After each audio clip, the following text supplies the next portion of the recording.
the chair, we'll get started. Mr. Wiggins is under the weather, and while he felt well enough to come, he's coughing a lot. He said, "I don't want to make people uneasy," so he decided to stay at home today. But he did call and ask if I would moderate the meeting on his behalf. We have a single item to be addressed by the administrative committee. Mr. Bullard? Yes. I think we're actually starting with the finance committee meeting at 4:30, and then I believe the administrative committee meeting is at 5:30. I'm sorry, I have it exactly opposite on my calendar. Forgive me. I will let you continue on. I will hate. This won't take but a second, so I apologize. No, you're good. All good. Well, as Mr. Bullard said, we're here for the finance committee meeting, 4:30. And we do have a single agenda item as well for the finance committee meeting. Committee members, board members, if you would, you have an attachment or a pamphlet on your desk there. The one agenda item for the finance committee meeting on Thursday, August 5th, 2021 at 4:30 is request for the adoption of the 2021-2022 original budget.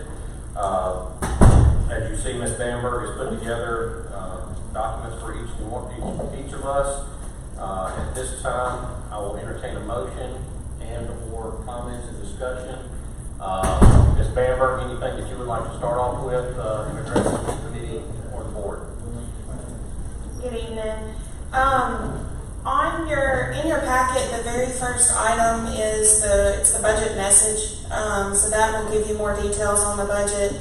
I do apologize for just not getting that to y'all tonight instead of the other day, but I will go through some of that and the key points of the budget assumptions for the current year. The first page of the budget message is really just informational on the budget and the separate funds that we do have. Page 2 is where you really get more of the information, and you can see the assumptions that we took with property tax, sales tax, MFP, and some of the other areas. And so we have the general fund is really what this is discussing, and so that'll show you where we pulled our assumptions for the current year. MFP, we already have the budget letter, so I have set that based on what the approved initial MFP is for the district, and then your property tax and sales tax.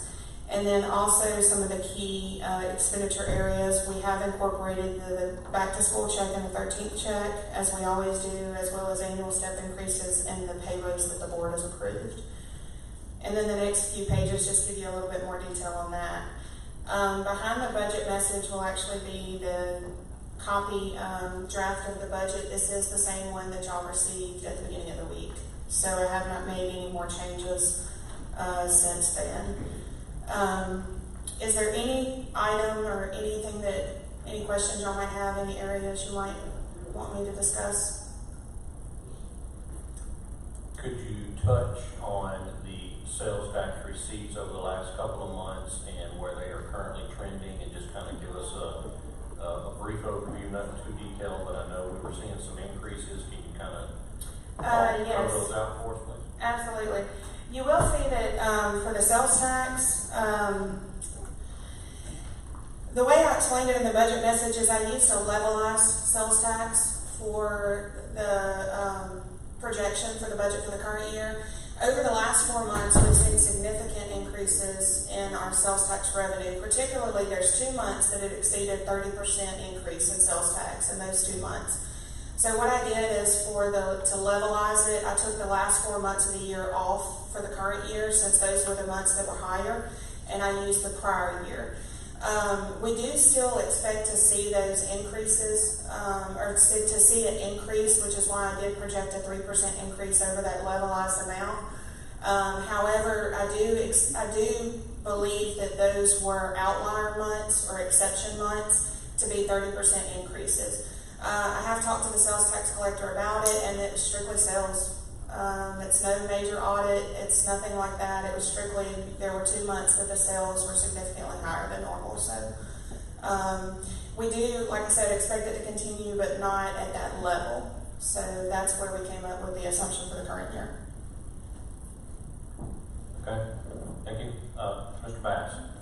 Have we gotten any additional guidance on use of the ESSER funds, what they can and cannot be used for? We actually, I looked at that today, and I pulled that detail down. I've got a several page, they call it investment examples, is what they explain it as. But I have investment examples for stipends, for differentiated compensation, early childhood, technology, family engagement. And so it's several page detail on examples that they've thought of what would be allowable under the ESSER funding. And so we have started going through that. Some of it is what we had already considered. The differentiated compensation, what it's talking about is paying additional amounts for underperforming or low performing schools to draw in teachers, which we have already discussed doing with one of the schools in the parish. And so that's some of the examples that they gave in there. And so we do have that detail. I've started going through it. There's information on paying additional amounts for summer learning, to recapture learning, one-time stipends to address pandemic-related recruitment and retention challenges. There's a whole lot of examples of what they've given. And so we did pull that down today.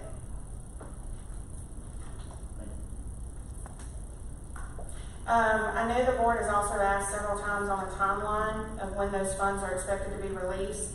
The ESSER 2 funding, which is the second bucket of funding that we've discussed in the past, of course we already have that, and we've already started budgeting for that and using those funds. The ESSER 3 funding, which was the largest bucket, we're actually we're expecting the funds to drop in August. They have given us a date on that, and budgets are due in September. And so that would be that 80% of the third bucket of money. So the second, the 20% was for evidence-based interventions. That's already been budgeted for, so it's the 80% we will be meeting and budgeting for over the next couple months. Does that give you what you need, Mr. Bass? And if you don't mind, won't you wade through that a little bit, if we can get some examples of how that's been used that they provided you? Can we get that email to us? Absolutely. I'll make a note and send those to the board tomorrow. Thank you.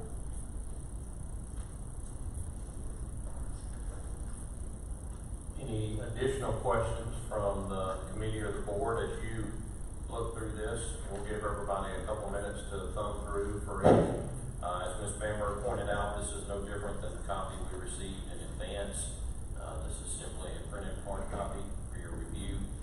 We'll give everybody a couple minutes to see if there's any additional items that they want to call attention to for additional explanation, and then we will entertain a motion for adoption. So give us just a couple of minutes to see if anybody comes up with any additional items. Aren't they supposed to allow public comment?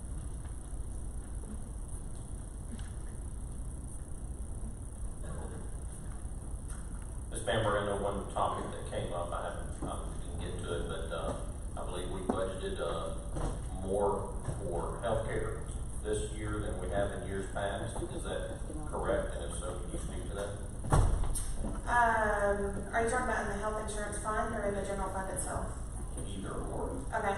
The health insurance fund, I did increase the budget there. We've had several significant claims in the current year, as well as, of course, every year drug prices increase. And so I did increase that for next year as a conservative measure. But we've had,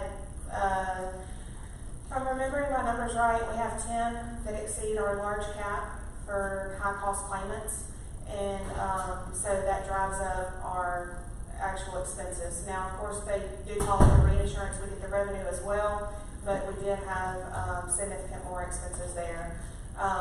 And so that's part of that reason for the increase in the health insurance fund. The other funds, part of it is going to be 1 year we would have given the refund on health insurance, and so that would have decreased the overall expense because we gave the refund back to the general fund as well, and so that would have decreased that. The other part of it is increase in staff in different areas, more people on the plan, and so it costs the district more money in those funds. Okay, thank you for that explanation. Matt? The changes that were made to that fund, are we still, what do we look like as far as the projections that were originally made on those changes, and how do we look moving forward into next year? So far we still look okay. We have, we're doing a cleanup correcting entry on our retiree health insurance for the employer portion. We're still working through that, so I haven't finalized my number for June of 21. And so when we get that number finalized, I'll have a better idea of what we're looking at and additional savings, as well as we're still receiving reinsurance payments for some large claimants and large costs through that June period. And so, so far the fund looks okay. It looks good. You know, we're seeing those savings there. Additionally, we are getting the money in from Express Scripts and through the EGWIP program, and so we are seeing savings there. We're also able to, through the dependent audit that we did this year, we've already identified several people that either no longer wanted to be on the plan, and should have been dropped off the plan in previous years, and so the insurance department's working actively right now to get all those changes made and implemented. So the dependent audit has actually also been a really good help for us for 21-22. And I don't want to ask for exactly cost for June of this year, would be 6 months of changes, and that would be approximately. I would not feel comfortable giving a number right now, but I can get you one. Thank you. They're about to try to approve it real fast. So Okay. we can get in. Okay. Ms. Bamberg, you happen to have the percentage calculation of what our reserves will be at with this budget? 16.6%. So we're right on track. And recommended is 16. 16.6. Okay. Just wanted to call that out to the committee and board that we are still holding at that.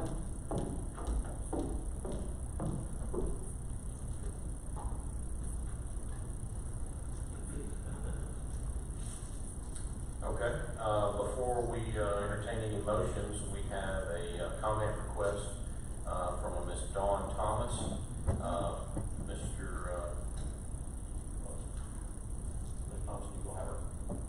Ms. Thomas, you'll have 3 minutes.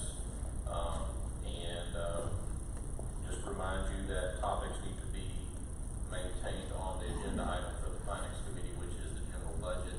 Right, absolutely. All right, so the floor is yours for 3 minutes. I have not seen a copy of the budget and was told that there might be some financing in the budget for COVID testing for the kids throughout this year. And I believe the budget covers the financing of the Forethought Consulting policy manual. And I'd like to know what is in that manual for the COVID policy for this year, of any kind whatsoever. Okay, so just to make sure I have your questions right, you're wanting to know if there's any COVID testing dollars within the current budget, and then also the Forethought Consulting and how those. Tell me again about the Forethought Consulting. You were wanting to know if there's. I want to know if there is vaccine policy, COVID policy, what the details exactly are in that manual that's in the budget, and is there any testing being approved in the budget whatsoever? The cost of swabs or anything else? Okay, all right. Say it. I don't want to cut you off because I still got. I think we might have some information for you. So, yeah. Anything we talk about with the Forethought Consulting and what is contained in that is more of administrative, but I do think we can still answer your question there as far as anything contained herein, and I think Superintendent Downey would like to offer some insight on that. Good evening. We are in current communication with LSU, HSC, about the opportunity for COVID testing for students. It would be voluntary for parents. We're currently talking with them about a program that would allow for that at different schools where children were interested in that along with their parents. And so that is in the works. As far as Forethought Consulting, Forethought makes suggestions for school districts throughout the state. Our own legal team then filters through those suggestions and gives us specific advice about certain topics and how we should navigate those. But Forethought doesn't dictate to any individual school district what their policies should or shouldn't be on any particular topic. They just make suggestions. And as far as a generic COVID policy that comes from Forethought, I haven't seen one. But I can research that, and if you could give me or Ms. Bales your email address, I can reach out to you after I've done my research on it. But I guess what I'm trying to say is Forethought doesn't direct us to any one specific policy. That is our legal team that advises us on how to navigate that.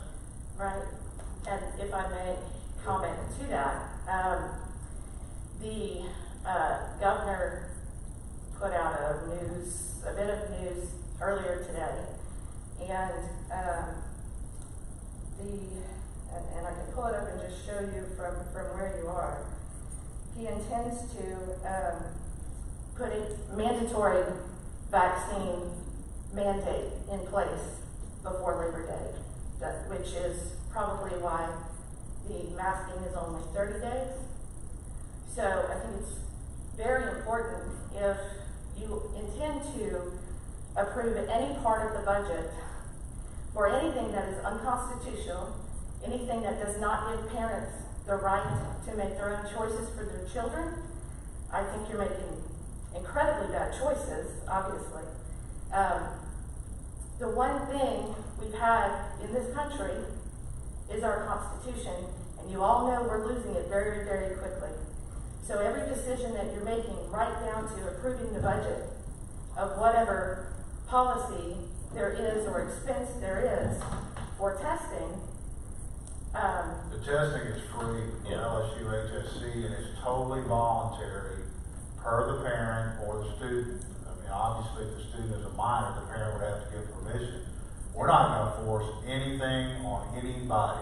Well, we're forcing masks, aren't we? We're not. Well, that's this not is- our mandate. In this budget, Ms. Thomas, I can attest to the budget that there's no budget items in here that specifically mandate or do anything or have anything to do with the current pandemic that's going on. This is our operating budget for the 21-22 year. Okay. Anything pandemic related comes from federal dollars, and those are the ones that were referred to earlier that we have not even received yet. We've received part of them, but no Okay. guidance around them.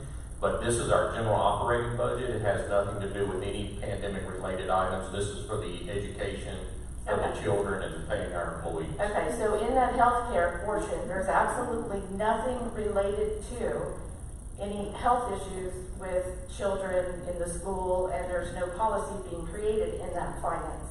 When I don't want to go as far as saying absolutely nothing, it is our standard healthcare policy that has been in there from 2018, 2019 to pre-pandemic, and what it is now is still our general benefits package that goes along with it. Now, an individual's healthcare, that's HIPAA protected, and that's between them and God, what they do with themselves. Right. I don't want anything to do with what others are doing with their doctor and their personal care, but this budget gives them health benefits. What they do with those health benefits is up to the individual, Sure. not up to the board. The board just I'm provides talking benefits. about the people's children. If there's anything in this budget that's affecting the people's children, in what the governor is saying that he intends to force on the state, that's something we need to know, and that's what I'm trying to ask. And the reason I asked that on Forethought, and if that policy is not complete yet, and you haven't already accepted their policy, the school policy that Forethought is creating if that already hasn't been created and you have the opportunity to look through there and make sure that none of that's going to be in there and you're only now approving the finance for it, that's my question. Yeah, there's no budgeting and finance in here for anything to negatively or positively affect children in regards to the pandemic. This is simply our operating budget, Okay. as has been done since the inception of the Bossier Parish School Board. In regards to pandemic situation and funding and testing and vaccines and masks and all that, that is a very fluid and dynamic situation. The information comes in constantly, as in driving here today, got more emails in regards to that. So this is something that we have to do every year, has nothing to do with pandemic situation or anything like that. And in regards to forethought consulting, those things are fluid and dynamic. That's all being discussed as this stuff just came out today, yesterday, day before yesterday. Right. Unfortunately, we don't move quite that fast. We try to do everything we can, but we have a good group of board members, committee members, our legal counsel, forethought consulting, and experts that know a lot more than we do, that we rely on for guidance. And once we get that guidance, then we continue doing what's best for the children and employees of the parish. Fantastic. I appreciate your assurance on that. Thank you. Mr. Bass? Hi, Ms. Thomas, sorry, just one more thing. As far as you haven't seen the budget, we did advertise the budget in our journal of record. Oh, I'm not blaming you for me not seeing it, I'm blaming myself. Oh, okay, I just wanted to make sure Yeah. that it was available, so, thank you. Yeah, and just for clarity on that, until the last month, I was probably under the same impression as most of the country about my constitutional rights. I didn't really understand, my constitutional duties. One of my duties would be to have looked at that budget. One of my duties would be to have looked at everything that you've advertised, and I've not done it. From now on, I will do it, because I've learned a lot that is putting our freedom and our children at stake, and another thing I think beyond today will go by me that I don't get to read. So I appreciate that. Real quick, Mr. Self, I believe that you wanted to opine, sir. Oh, sure. I was just going to clear up a few things about forethought, since I deal with it a lot as the party council for the school board. The entire policy manual is online. So if you go to the school board website, I realize that. I didn't know if there was a new policy, updated policy that Right. has not been. and what I was going to say is any of that policy that's getting adopted or changing, the board has to adopt it. So it would be on the agenda for school board meetings if they're going to adopt or change the policy. Thank you. I appreciate Okay, it. thank you. Thank you, Ms. Thomas. All right. Moving back to, do I have a motion to adopt the budget? I have a motion by Mr. Bonkhouse to adopt the budget for the upcoming year. I have a second by Ms. Brotherton. This is a committee of the board, so all are asked to vote. Please vote, all in favor. All right. Anyone not? I think that was unanimous. Then I see Ms. Bertrand, so it was unanimous. All right, and that concludes the finance committee meeting for today. Thank you very much. See y'all at 5:30 for the administrative meeting. Thank you for,